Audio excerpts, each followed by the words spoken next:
She was known in the village records as Marina Vaz, though some said that wasn't her real name.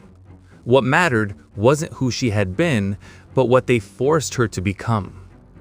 The morning they dragged her to the clearing, the scratch of cheap cloth against her ankles was the only sound she could focus on. Soft, repetitive, almost mocking. And maybe that was why she later said it felt like the world had been stripped down to that single fraying whisper, long before the thorns ever touched her skin. The Thorn Circle waited for her. A perfect ring of woven spikes, intentionally uneven so no foot could ever find the safe place. To the villagers, this was not cruelty. It was tradition. It was moral refinement. It was the so-called loyalty measure for wives who had been accused of wandering thoughts, wandering eyes, or simply wandering away from obedience. But for Marina, that circle was a verdict delivered before any evidence had ever been offered. They said she had refused her husband's demands. They said she had spoken sharply. They whispered she had been seen standing too close to the well-keeper. The accusations changed with each storyteller, but the punishment did not. If she stood long, she was loyal. If she faltered, she was faithless. It was a game designed so the woman could only lose unless she embraced her suffering as proof. That morning, the elders gathered with their solemn robes and narrowed eyes. The scratch of cheap cloth followed them too, brushing at their hems, reminding Marina of the absurdity. Even the garments they wore to enforce cruelty had begun to fray. Systems of power rarely decay cleanly. They fall apart in plain sight, thread by thread, while pretending to grow stronger. The cold open you've stepped into now is not simply the story of a single woman. It is the shadowed doorway into a world where pain was used as a social weapon, where loyalty was measured through agony, and where obedience wasn't expected, it was extracted. Before this episode ends, you will learn 3 things. First, how the Thorn Circle functioned as both punishment and propaganda. Second, how the psychology of communal cruelty kept even innocent women silent. And third, the hidden truth that would ultimately unravel the entire system from within. But for now, we stay with Marina. They ordered her to step inside the ring. She hesitated, not with fear, but with disbelief. She had grown up watching others stand on the circle, their faces tightening, their breaths turning quick and shallow, their eyes darting like trapped birds. But she had never imagined she would be placed there. There's always a moment, just before institutional cruelty becomes personal, when the mind fights the reality forming around it. For Marina, that moment was brief. The scratch of cheap cloth brushed her legs again as they stripped her shoes away. The air was cold, biting. Someone murmured a scripture verse about the purity of suffering. Someone else whispered that a faithful wife would stand without screaming. Marina didn't look at any of them. She looked at the thorns. They were arranged with meticulous intent. Some curved upward like hooked talons, others jutted sideways, ready to slice. The circle was narrow, just wide enough for 2 feet side by side. You couldn't shift your weight without finding a fresh spike. This was deliberate. It was not meant to break bones or tear flesh apart in some spectacular display. No. The brilliance of the Thorn Circle was in its subtlety. The damage was slow, controlled, creeping. The pain built like a tide instead of a storm, and that made it far more useful. When Marina stepped onto the thorns, there was no scream. Not yet. A single inhale, sharp and thin, cut the quiet. Her entire body trembled, but she did not fold. Her husband stepped forward, his face drawn tight, halfway between triumph and shame. That was the paradox. These punishments didn't restore loyalty. They exposed the insecurity of those demanding it. The elders began counting. 1 minute, then 2, then 5. Marina's breath pulsed in her throat. Her legs quivered. The scratch of cheap cloth became louder somehow, as if the wind had begun plucking it like a cruel instrument. She stared at the ground, refusing to give the crowd the satisfaction of eye contact. But even she knew the rules. She didn't need to faint or collapse to be judged disloyal. All she had to do was shift her weight the wrong way. All she had to do was cry, at a moment they considered too early. The Thorn Circle wasn't merely a punishment. It was a performance. And the audience had already chosen their ending. As the minutes dragged on, the villagers whispered predictions. Some said she would last less than 10 minutes. Others said she would outlast the last accused woman, who had endured almost 20 minutes before her knees buckled. The elders watched with a cold sort of fascination. This was their ritual of reassurance. Reassurance that their power held. Reassurance that their worldview was intact. Reassurance that suffering could be used as a diagnostic tool for morality. Marina swayed once. Just once. And someone in the crowd gasped like it was a criminal offense. For her part, she didn't notice. Her mind had begun drifting away from the immediate pain, focusing instead on an old memory. Her mother sewing at the fire, pulling thread through fabric with slow care, the gentle scratch of cheap cloth echoing in the warm room. Strange the places the mind goes when it needs shelter. And as the wind pushed that same sound against Marena's ankles now, she felt something else rising, something sharp, but not the thorns. It was defiance, quiet, internal, but unmistakable. She lifted her chin. The crowd stiffened. The elders exchanged the look. The Thorn Circle was built to break her spirit, not awaken it. And in that moment, one that would echo far beyond her own suffering, Marina Vaz became more than a victim. She became a threat.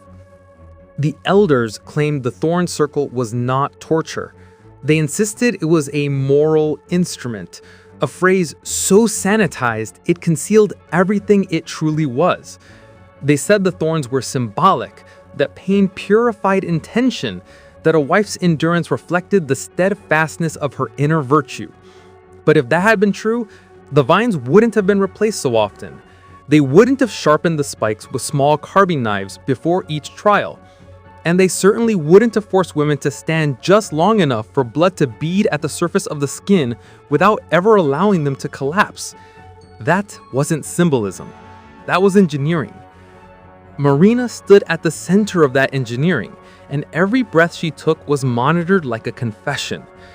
The scratch of cheap cloth rose and fell with the shifting wind, brushing her legs, brushing the robes of the elders, brushing the edges of the circle as if the entire ritual had been stitched together from frayed threads of control. The sound became part metronome, part warning. Every time it whispered against her ankles, she felt the ritual tightening around her. To understand the Thorn Circle, you have to understand the men who built it. They believed loyalty was not a bond, it was a commodity, one that needed to be proven publicly and maintained through fear. A woman's freedom was dangerous, her silence was useful, and her suffering was politically valuable. The elders didn't need Marina to break, they only needed her to try not to. At 15 minutes, the first tremor ran through her calf. A small one, but enough to shift her onto a fresh spike. A ripple moved through the crowd. They watched her like surveyors inspecting a dangerous fault line. The Thorn Circle created a psychological funnel. First, you judged the victim. Then you judged her pain. Then you waited to be reassured by her compliance. This was how social control worked. It demanded an audience. Cruelty, after all, is rarely a private ritual. It wants witnesses. It wants validation. Marina tried to slow her breathing. She focused on the scratch of cheap cloth, letting it anchor her mind. Each whisper of fabric gave her a fraction of distance from the burning beneath her feet. But even as she leaned into that tiny refuge, she knew the elders were studying her. They analyzed posture the way physicians analyze symptoms. If she folded her arms, defiance. If she clenched her fist, resentment. If she kept her eyes closed too long, concealment. The Thorn Circle didn't just test her endurance, it mapped her psychology for public consumption. 20 minutes, then 22. The elders exchanged subtle nods. They were impressed, but not pleased. A woman who endured too long became a problem. She could be seen as resilient rather than obedient, and resilient women were dangerous. Her husband stood at the edge of the clearing, arms rigid, jaw locked. He had expected her to break early. The whole village had. Marina had been known for her quiet nature, her introversion, her habit of thinking before she spoke. They mistook contemplation for weakness, a common mistake among people who fear what they don't understand. But quiet people are often the ones who survive the longest in systems built on noise. When the ritual reached the half-hour mark, the elders invoked the old justification. Pain reveals truth. They'd stolen the idea from earlier eras. Medieval Europe with its ordeal trials, various theocratic courts that used suffering as evidence, countless regimes that demanded loyalty tests for the accused. The Thorn Circle is simply a local mutation in a much older disease. Marina didn't know the history, not in detail, but she sensed the pattern. This wasn't about her supposed disobedience. It wasn't even about loyalty. It was about the village reinforcing the worldview that gave the elders power. If she fell quickly, they would claim righteousness. If she endured, they would claim the ritual had purified her. If she resisted entirely, they would claim corruption. No outcome existed where she won. This is the true cruelty of systems like these. They rewrite reality so that the punishment always justifies itself. As the minutes ticked forward, Marina's breathing tightened. Her legs shook in small involuntary pulses. The pain had settled into a kind of radiating ache, deep and rhythmic. She wasn't screaming, but she wasn't calm. Her mind flickered between memories. Her mother's hands threading cloth, the gentle warnings whispered to young girls about proper obedience, the lessons that had always been framed as protection but were actually preparation for submission. The scratch of cheap cloth against her skin sharpened, as if the wind had decided to reveal a hidden message. Each brush of fabric seemed to say, "You were taught to endure, you were taught to fold, but you were not born for this." At 35 minutes, one of the younger elders stepped forward. He carried a ceremonial staff carved with spiraling patterns meant to evoke thorns. He tapped it on the ground twice, signaling the next phase. This was the psychological pivot of the ritual, the moment the woman's endurance was reframed not as strength, but as evidence of her renewed loyalty. Once she lasted long enough, the story was rewritten around her. Suffering was painted as devotion, endurance as repentance. But Marina didn't lower her gaze. She didn't bow. She didn't transform her pain into a performance they could claim victory over. She looked directly at the young elder. A ripple of tension shot through the clearing. Women were not supposed to look at authority like that. Not here, not during this ritual, not while standing in a circle designed to erase their will. Marina didn't speak. She didn't need to. Her stare carried the kind of quiet accusation that institutions fear most, the kind that exposes the fragility of their power. And for a split second, just a heartbeat, the young elder faltered. That was when the psychological structure of the Thorn Circle began to crack. They accelerated the ritual. They changed the cadence of their recitations. They tried to reclaim control. But control is always weakest when it pretends to be absolute. And the widening silence between their words, the scratch of cheap cloth whispered louder than ever, as if even the wind had chosen to take Marina's side. By 40 minutes, the crowd had grown unsettled. This wasn't how the ritual usually went. Women cried, women pleaded, women broke. Marina had simply endured, without offering them the emotional spectacle that justified the punishment. The elders huddled, speaking in harsh whispers. Something was shifting and they felt it. The Thorn Circle had been built to discipline individuals, but no one had considered what would happen if the ritual itself became the thing on trial.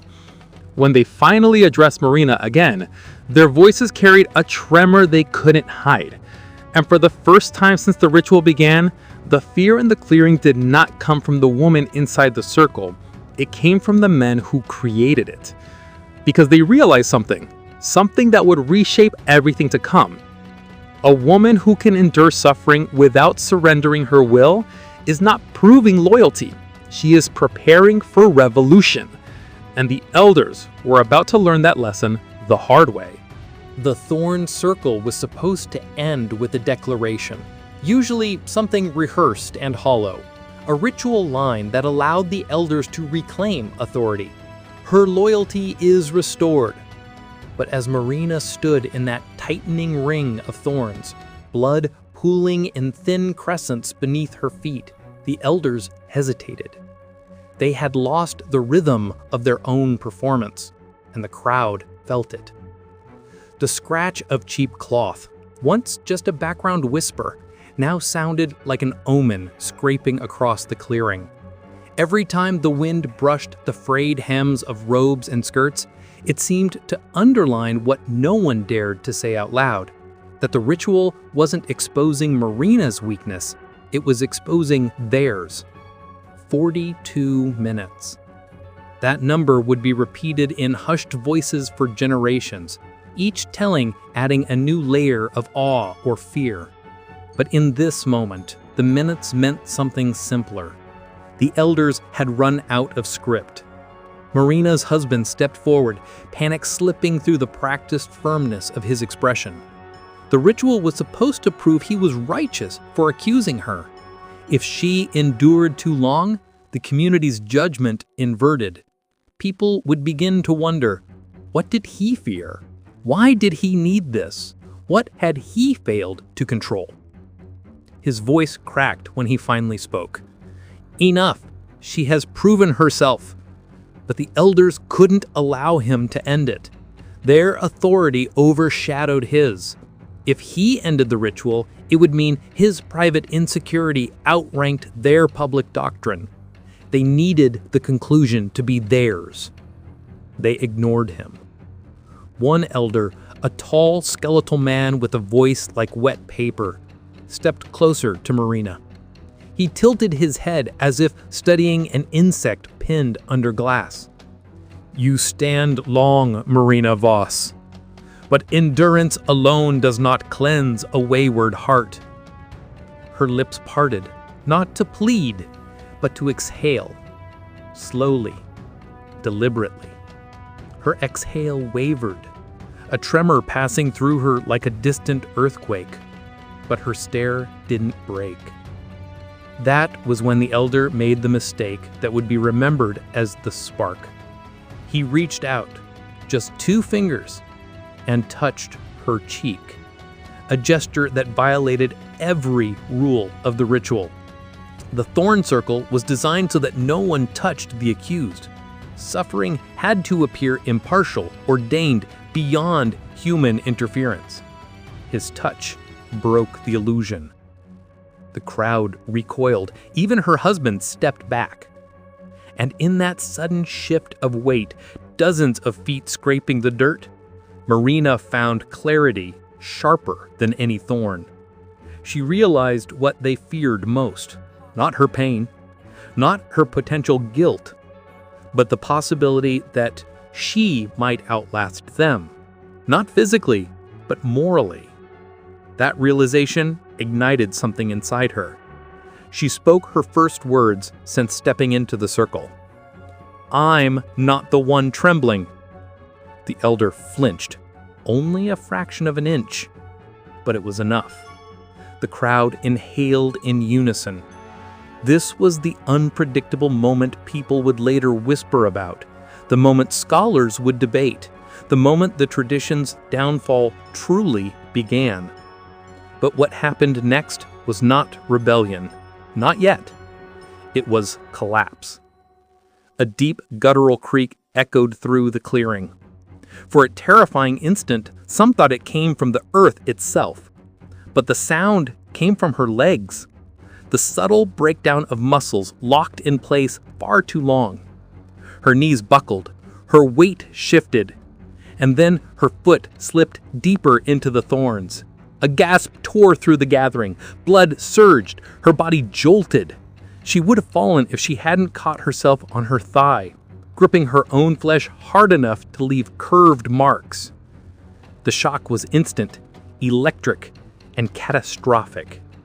Her pain exploded outward like shrapnel, but her voice, steady, low, cut through it. "Is this what loyalty looks like to you?" She wasn't talking to the elder anymore. She was talking to the crowd, the villagers who came to spectate. The women told their entire lives to obey quietly. The men convinced that obedience kept their homes peaceful. The children taught that suffering meant righteousness. And somewhere among them, a woman at the back began to cry, not out of fear for Marina, out of recognition. The elders panicked. They needed to break the momentum, redirect the narrative, reassert control. The younger elder barked in order. "The ritual is concluded. She is restored." But he said it too fast, too loudly, too desperately. It didn't sound like authority. It sounded like surrender.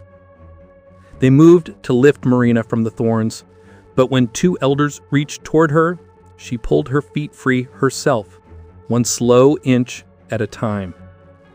Blood trailed behind her in thin elliptical smears. The scratch of cheap cloth followed her as she stepped out, her dress brushing the thorns with a soft hiss, the only sound that dared accompany her. When her husband approached, she walked past him. She didn't speak. She didn't forgive him. She didn't fall into his arms or collapse in trembling relief. She walked through the crowd as if the path had been carved for her alone. No one stopped her. Because this was the moment the system quietly fractured. The shock wasn't that Marina endured the ritual. The shock was that she had transformed it into a mirror, reflecting the cruelty back at the community that depended on it. For generations, the Thorn Circle had functioned because people believed in the story it told, that women were fragile, sinful, in need of correction. But Marina had survived long enough to rewrite the ending, and the ending she wrote undermined the entire premise. The elders responded the only way a threatened institution can.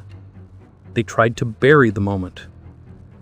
They tried to rewrite the records. They tried to blame her husband, accuse the well-keeper again, and whisper that Marina had used forbidden endurance techniques.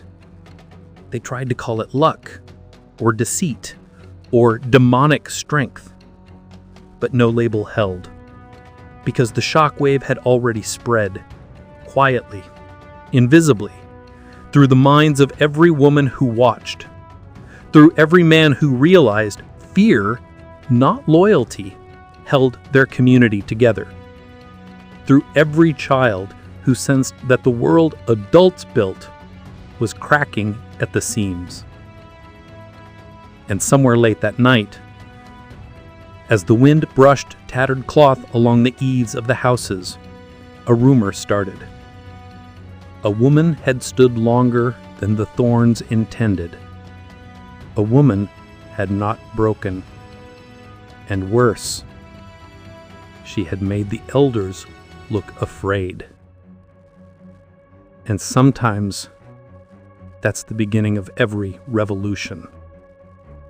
But the true aftermath, the one they tried hardest to hide, was far stranger, far more unsettling, and far more modern than anyone expected. Because what happened to Marina after she walked away was not triumph, not liberation. It was something darker, something the village would try to erase. Marina left the clearing that day with the ground shifting beneath her, every step a painful reminder of how close she had come to breaking. The blood on her heels dried in uneven lines, and the scratch of cheap cloth, her dress brushing the wounds, became a constant, stinging reminder of what she had endured. But the village would not allow the ritual to end with her departure. Systems built on control do not dissolve the moment someone walks away. They adapt, they retaliate, they attempt to rewrite the story.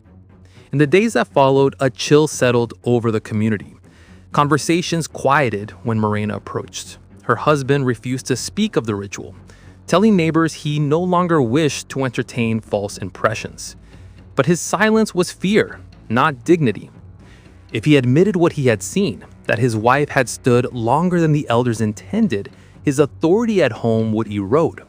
And if other men began to fear the same, the entire hierarchy would tilt dangerously. So he did what many insecure people throughout history have done. He tried to rewrite the story. He claimed Morena had cheated the ritual. He whispered that she had trained for it in secret, that she had calloused her feet with hot stones, that she had whispered charms against pain. Each rumor was more desperate than the last, and none of them stuck, because every time the light changed, the truth grew sharper. The problem wasn't that Morena had endured. The problem was that endurance had exposed how arbitrary the punishment truly was. The elders, meanwhile, convened 3 emergency meetings. Their ritual had been disrupted, not by protest, but by its own internal contradiction. If suffering proved loyalty, then Morena was now the most loyal woman in the region. But everyone who had watched her understood the opposite. She had not been purified. She had been revealed. And so had they.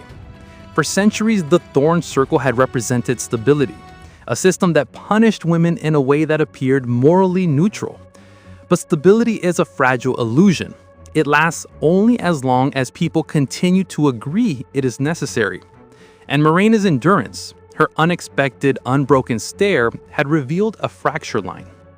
The elders responded by tightening rules. They added new codes of obedience for women. They forbade public gatherings without approval. They increased surveillance on households where wives had previously questioned authority. These changes were subtle, but they signaled something deeper. The more threatened a system becomes, the more aggressively it tries to control the narrative surrounding it. The scratch of cheap cloth brushing through the streets as women hurried to chores became a metronome of tension. People heard it and remembered the clearing, remembered her stance, remembered the silence that followed her words. None dared speak openly, but the memory lingered like smoke too thin to see, yet too thick to ignore. Morena herself did not become a leader. That is a part of the story that modern retellings tend to misunderstand. She did not rally an uprising or confront the elders in public. What happened was quieter and far more human. She withdrew, not out of fear, out of exhaustion. The pain in her feet settled into a deep, persistent ache. Some days she could barely stand at all, and the psychological impact, the sense of being scrutinized, dissected, performed, clung to her like a film she could not wash off. The Thorn Circle had not broken her spirit, but it had carved a permanent mark in her sense of safety. This is a part of the record most versions of the legend gloss over. People like to focus on the endurance, the shock, the spark, but the aftermath is often slower and more devastating. Morena struggled with sleep. She flinched at sudden movements. She felt a constant awareness of being watched, even in her own home. Trauma is not always loud. Sometimes it's a quiet ghost sitting at the edge of the bed. But here is the truth the elders feared most. Silence is not the same as submission. In the weeks that followed, something began to shift, not around Morena, but because of her. Women who witnessed the ritual began to talk to one another behind closed doors. They started comparing experiences, stories, small resistances. A pattern emerged. Each of them had endured their own form of the Thorn Circle long before stepping onto the real one. Verbal humiliation, forced obedience, punishments masked as morality. And once you identify a pattern, once you see it clearly, it becomes almost impossible to unsee it. That, more than anything, terrified the elders. They tried to accelerate future rituals, hoping quicker, harsher punishments would reassert dominance. But every new Thorn Circle trial was haunted by Morena's shadow. Women expected more of themselves. Men doubted more of the ritual. Children watched, remembering the way a single woman had looked at authority and made it tremble. The elders could not stop the erosion. They could only delay it. 2 seasons after Morena's trial, A rumor spread of a traveling magistrate who had heard whispers about the practice. The elders panicked. They dismantled the Thorn Circle under cover of night, burying the vines in a shallow pit outside the clearing. They burned the remaining spikes and declared the ritual outdated. But the damage had already been done, not because someone intervened, but because the people had seen the truth for themselves. The Thorn Circle ended not with a revolution, but with a rustle, a quiet collapse of faith in a system that depended on silence. As for Morena, the final record of her life is sparse. Some say she left the village and lived in the hills with distant relatives. Others say she stayed, walking with a slight limp, teaching children how to sew. The scratch of cheap cloth, now a gentle echo, rather than a threat. A few murmur that she became a confidant for women seeking safety. And one version, my personal favorite, claims she planted thornless vines in her garden, forcing the village to look at what cruelty looked like without the justification of tradition. But whichever version is true, her legacy remains. The Thorn Circle was meant to measure loyalty. Instead, it measured fear. It revealed who trembled, who lied, who depended on suffering to maintain power. And it revealed the truth about systems that claim pain is purification. Cruelty is never a test of loyalty. It is only a test of control. Which brings us to now, us watching from a distance, separated by time but not by pattern. The Thorn Circle may be gone, but its echoes live on in every system that uses fear to demand obedience, in every community where loyalty is measured by endurance, in every relationship where suffering is reframed as devotion. These rituals evolve, hide, modernize, but they never fully disappear. So here is the question this story leaves us with, a question sharper than any thorn. One we must all answer. When a system asks you to prove your loyalty through pain, who truly benefits? If you want more untold histories like this, more hidden mechanisms of power, more stories of the people who survived them, step deeper into the Crimson Archive and subscribe. Our work continues because these patterns continue, and the more we learn to recognize them, the harder they become to repeat.